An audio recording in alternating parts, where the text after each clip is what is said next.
जय आदिवासी लड़ेंगे लड़ेंगे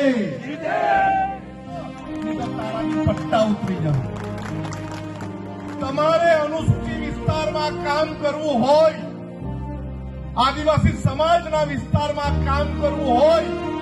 તો આદિવાસી સમાજની લાગણી હાથે ચેડા કરે એવા લોકોનું અમને કઈ કામ નથી અમે અમારા ટેક્સના પૈસાથી તારું ઘર ચલાવતા જવાબદારી અહીંના મામલતદારની છે અહીંના કાયદા વ્યવસ્થાની જવાબદારી અહીંના પ્રાંતની છે એને ફોન કરે કે આનંદભાઈ જવાના છે કે આનંદભાઈ જવાના છે કે આનંદભાઈ જવાના છે